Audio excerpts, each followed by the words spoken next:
Rejection, constant rejection, years and years of rejection. And what that does is it either breaks you or it makes you fearless. And with me, it has broken me so many times that it's made me fearless. And once you're fearless, nobody can stop you.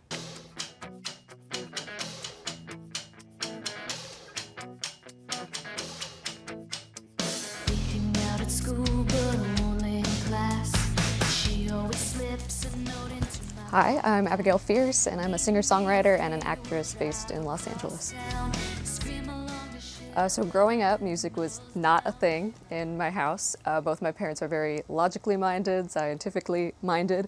I think in that way I'm not like a lot of the other artists that you see who, their dad taught them guitar or whatever, so I feel like in some ways I don't have that leg up, but I have loved music for as long as I can remember. It spoke to me in a way that people didn't, and I feel like music was always gentle with me when people weren't. That's funny, actually. Miley Cyrus as Hannah Montana is what introduced me to music as a kid, and then from then on it was anything I could get my hands on, from folk to grunge. I like to tell people that my music is like Alanis Morissette and Courtney Love mixed with Taylor Swift and Ed Sheeran, because those are the ones that I love the most. I absolutely love 90s rock or anything from the 90s, and I kind of like the modern indie singer-songwriter that we have going on right now, like Phoebe and Soccer Mommy, Girl in Red, that kind of thing. I was homeschooled for high school, partially homeschooled, and so I had a lot of time on my hands, and I wasn't really around anyone my age, so I taught myself guitar and started writing every night, and my guitar kind of became my best friend, and I would end up playing guitar for like 6 hours a day. My parents had bought my brother a guitar years before because they thought it would be a good hobby for him, and he never touched it. It sat in the basement. And it was a decent guitar, and I would go to the basement and I would like sneak it, because my brother's very territorial and he doesn't like anyone touching his stuff, even though he never touched it. And so I would like try to play it quietly and like figure out, whatever. And they put the plastic over the pick guard. I didn't take that off for like 3 years. And then finally my brother was like, okay, fine, it's yours. Like, you write songs now. And so I finally like took it off. And I'm like, and that guitar is still my baby. That one is my Martin X1 AE, and it's I named it Alaska. And I just always thought guitar was super cool, and I loved it. And then when I begged my parents to get me a guitar, like my own, they were like, didn't want to splurge the money on it, and I got like a $99 small, like almost joke guitar, because I was like 12, so I was like short and tiny, and I needed something smaller because my brother's was so big. But I still love my brother's because the sound was just so much better. My process is different every time, and that's what keeps it interesting.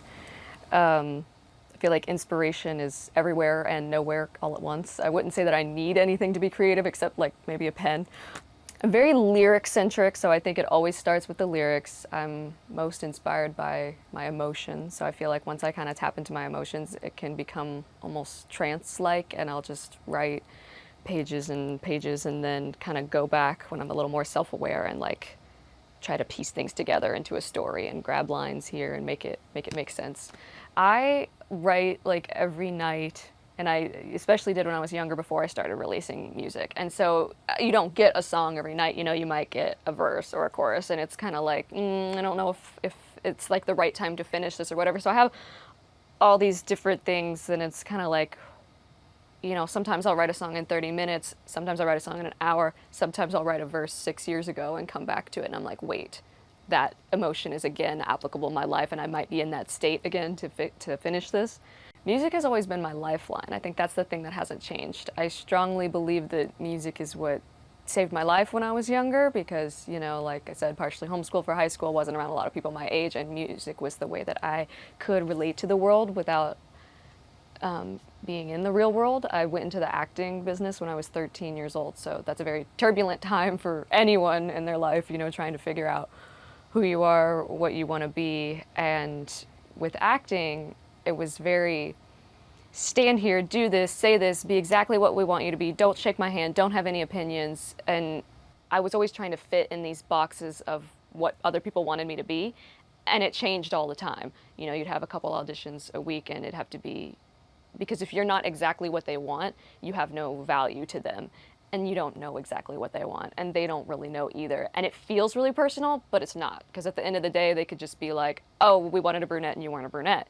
But you're like, I gave my soul to this, you know? So that's where music, I think, came in and really helped me, because in music and my writing, I could be whatever I wanted to be, and I could be completely myself.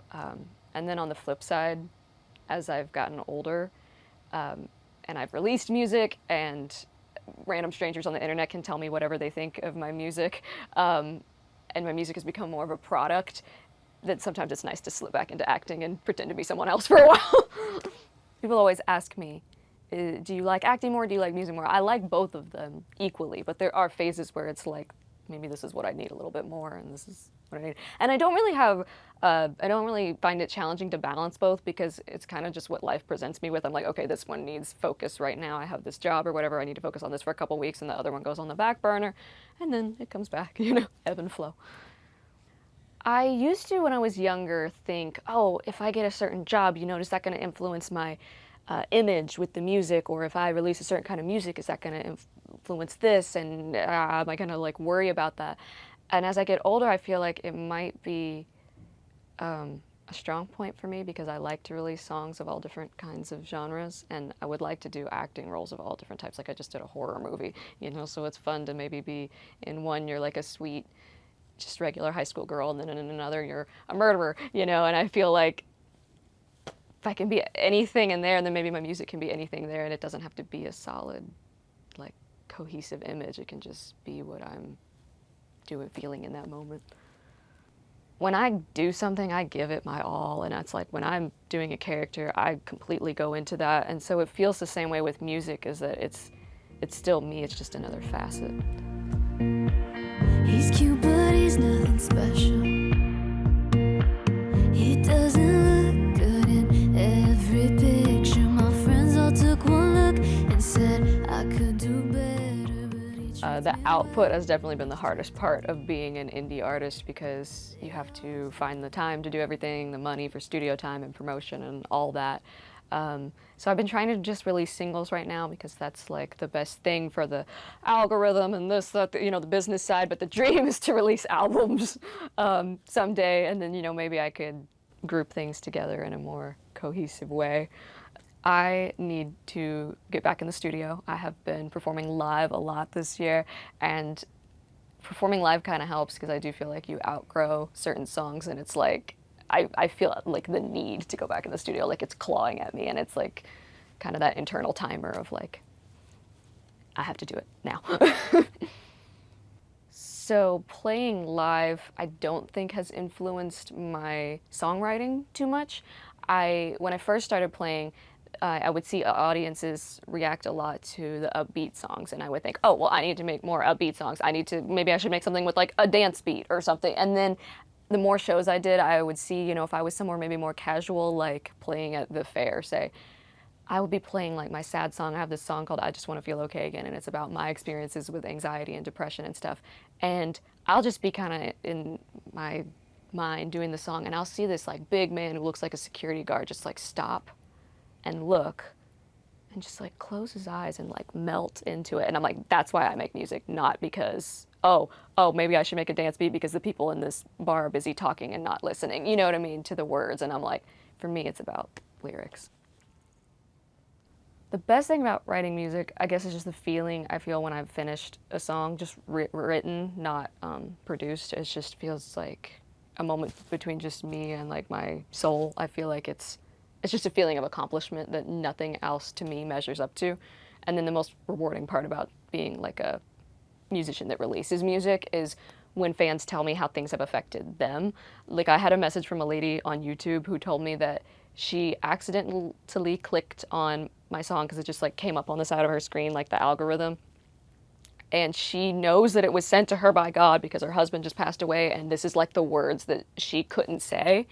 And that to me is crazy. Or like I've had people message me and say that my song Scream It to the Whole World helped them come out to their parents. And I'm like, it's crazy that something that I wrote when I was like crying on the floor, trying to grasp at something tangible, like just words on paper that mean that I'm worth something, like me crying about that could someone else could relate to that and make them feel better is absolutely crazy to me and extremely rewarding.